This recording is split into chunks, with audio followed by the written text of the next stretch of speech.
my name is Melinda Coletta. This is my husband, Phil Griffin. Together we're Professor Chef, and we teach you how to play with your food. So tonight we're going to be making a Caesar salad dressing, croutons, and some chicken Caesar. So, friends, Romans, and countrymen, today we're here to talk about Caesar. Caesar salad. Caesar. What is wrong with you? You married me.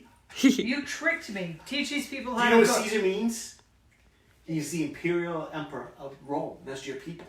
Yeah, yes, that is my people. So, And Nero also played his violin while Rome was burning. So, come on. your people, little death. Yeah, well, you All right. So we'll move on. So we're going to make a Caesar salad dressing first. In here I have 2 egg yolks. We're making an emulsified dressing. So we're going to add a little bit of Dijon mustard. That's not Italian. No, It's it's French. But why do you add it? To help stabilize we're making like a mayonnaise. So this helps stabilizes it so it doesn't break. All right. To that, we're going to grate in some garlic. And try to stay away from that stuff that's in the jar, because most of that. You talked to them about Chinese garlic. You know, I don't think I have. No, you have. We have, but for those who do not know, when you're buying garlic, I always want you to turn it upside down and make sure it has a hairy butt. Because if it has a hairy butt, you know that this was not grown in China. When garlic is grown in China and is imported into this country, thank you very much, they have to cut the root out because they don't want, the USDA doesn't want the contaminated soil that the garlic is grown in into the States. So it's grown in untreated human waste, lead and arsenic. So they have to have that root removed. But the stuff that you buy that's in the jar that's already minced or peeled, 99% of that is grown over in China. But the packaging may not say that. It would say Orlando, Florida, or where else? Packaged in New Jersey doesn't mean it came. It doesn't mean that that's where it was grown. So Can we get back to Caesar? okay, get back to Caesar. All right. So, ready to garlic. There is 1 fillet of anchovy in here. All right. If you've ever been to Capriccio's, they make Caesar salad dressing table side. Don't they still sell it? Not that I know of recently, but they used to. They used to, yeah.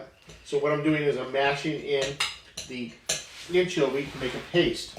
So you can buy You can buy anchovy paste. right, or you could buy anchovies in the jar, which these came from. Thank you, Auntie D. You know who you are. I love anchovies. You can also buy anchovy in a paste. It comes in a squeeze tube like a toothpaste. And you'll find that usually in the Italian section on the top shelf they will have a tube that has anchovies, we found tomato paste, and garlic. Then there's this alternative. This is anchovy. I don't even Oil. Oil. No, it's not oil, but it's liquid anchovies. All this is like serious salt. But when you use those anchovies that come out of the can or the bottle, you're not going to. A lot of people don't like them because it's got like a spiny little fish. Yep. You don't get that. You're just getting salt. That's all that is. So we're going to whip in the olive oil. Yeah. So we like to use a decent grade olive oil. We're really happy with California Olive Ranch. So Melinda has to pour it in slowly so we don't break the sauce. Breaking the sauce means, like we talked about hollandaise, the oil and the eggs would be separated. So UC Davis, which is kind of like our food police, they frequently test olive oils for their purity. There's an awful lot of fraud that's going on with olive oil. Most of the stuff that says extra virgin, it probably isn't. But they test this one frequently, and it's a great tasting olive oil, and it always comes up as it says what it is. All right, so we're going to stop for 2 seconds. But you can see that's nice and thick. To that, we're going to add a little bit of lemon juice.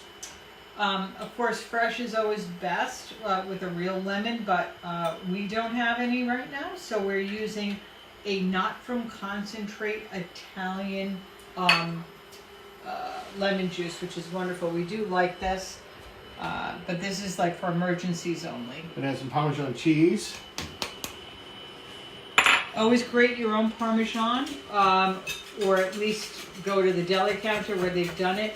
A lot of times, olive oil, please. A little bit more. A lot of times when you're getting that that cheese, there's also cellulose in that, which is wood chips, and they add that in so your Parmesan cheese doesn't Basta. sticky. Basta. That means enough in Italian. I don't know if you guys have noticed, but when I'm whipping, I'm not moving my hand around a lot. I'm moving my wrist. So that's a good way of doing it so you don't get tired. All right, so that looks really good. Important thing is we have to taste it.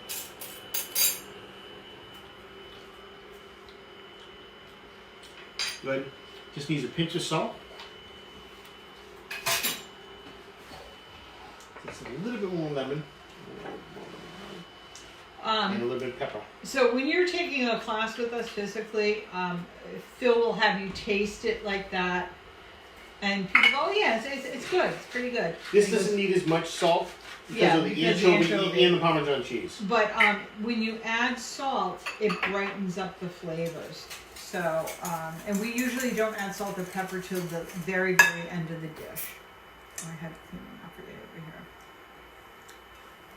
Yeah, you have to now. Okay, let me taste. No garlic, no vampires tonight. Oh yeah. Wow. All right, so put that to the side. I put a lot of garlic. We're gonna put a little bit of olive oil in the pan. So when we made the salad dressing, we used a good quality olive oil. We're making the croutons, we're using an inexpensive one. It says it's extra virgin on it. It probably isn't.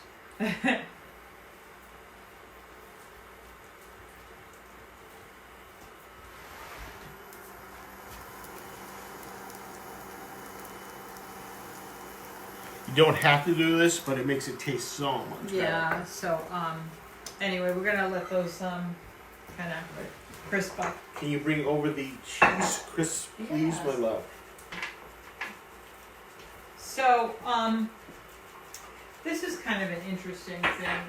I thought, how did we come up with this? Do you remember? Yeah, I know exactly how. I do not like. I love French onion soup, but I don't like. That's what it is. I like onion soup. I don't like French onion soup because they put a lot of gooey cheese on it. Yeah. So we compromised and we learned how to make Parmesan cheese crisps. So these are just basically Parmesan cheese crisps. Not basically. They are. They are. They are so difficult to make, right? You got to remember these steps. You take the Parmesan cheese, you put it on the tray, put it in the oven at about 450, 400 And in 3 minutes, they're you got done. Parmesan cheese crisps, but you got to bake them on a silicone mat. Or a piece of parchment. Because if not, they'll stick. They do stick. So now you'll find recipes all over the internet that will complicate this. They want you to add the flour and this and that. It's just cheese, and it's crispy. Right. And it's delicious. Now we get those made. Let's talk about, we're making chicken Caesar. Let's talk about the chicken. Please, my love. You eating the chips? Oh my word. Mm-hmm. These people are gonna have anything to eat. Oh, it's for us. Alright, so what I did was, I took chicken tenders. I took some Caesar salad dressing that I made earlier. I make it nice and thick. And I plopped it on top of here. A couple good spoonfuls. Then I took the spoon and I smoothed it out. The reason why you do that is if you keep on going back in the spoon to smooth it out, you now cross-contaminate your salad dressing. So you gotta think of that stuff. Yep. Then I turn around and put it all on there. I sprinkled a little bit more Parmesan cheese in it. 20 minutes in a 420 degree oven, and this is how they come out. What So else? that's chicken. That's chicken. I've done it with pork. I have done it with swordfish. This is just, it's a nice topping. It's a really nice dish. Okay. Want me to get this away? Or? No, let's leave that there. Put the croutons on here. Look at those croutons. Oh, baby. Look at the color Oh, of that's those. beautiful. And he didn't mess with this because when you touch food and you keep moving it, as much as you want to, it's never going to get brown. That's why you just leave it and let it get nice golden brown. All right. So we got the chicken, we got the croutons, we got the Parmesan cheese, we got the romaine. The romaine I cut, but we're going to be using all this romaine. If you're not going to use a whole head of romaine, tear it. Right? Don't cut it because you bruise it too much. Remember when all we had to fear was romaine lettuce and not COVID-19? Ha ha ha. That's so bad. That's bad. I know. That's bad. I read it on the internet. That's like a you realize you have that thing. It's still off. on? Yeah, okay. All right, so now what I'm going to do is I like my salad really wet, so I'm going to use all this dressing in with all this romaine. Oh, baby.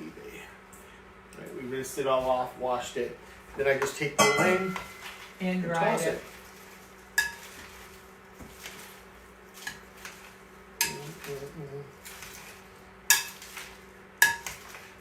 You should have had a bigger bowl.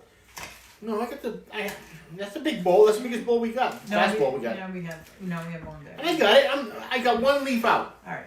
All right? One. Okay. No one little wants leaf. to hear y'all bickering. Wait a minute. Did somebody say that something out there? No. Yeah, all right, so that looks really That good. does look good. Nice and wet. Oh, so good. So now we're gonna plate it on up, or bowl it on up, I guess. Mm-hmm. Now I dropped one.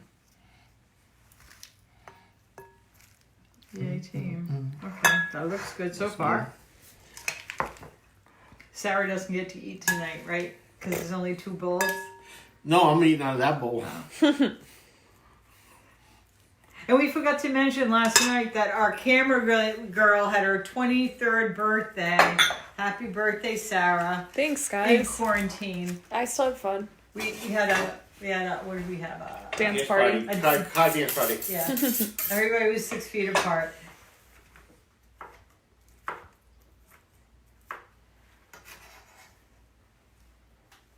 Wow. You're improving on your plating skills there. There you go. All right. Voila. Wow, Doesn't Dad. that look good? Yeah. Yeah. That would have cost you like $20. No. Like come on. 12. Yeah, $12. So, all right. Well, that's all we got for you tonight. Tomorrow, it's bread pudding with a blueberry compote. No, might be strawberry. Oh, it might be strawberry. Yeah. Some sort of fruit topping because he's a little fruity. Then we're gonna do bacon mac and cheese Yeah, and then meatloaf. and meatloaf. Oh, I sent our friend Keith Salisbury. Mhm. I sent him a bourbon and bacon mac and cheese recipe. Okay. But I don't know if we want to try that or not. Yeah, We'll see. I stay with what I like. Okay. Anyway, we hope you had fun. Cook, wash your hands. We'll see you tomorrow night, live at 5. Adios.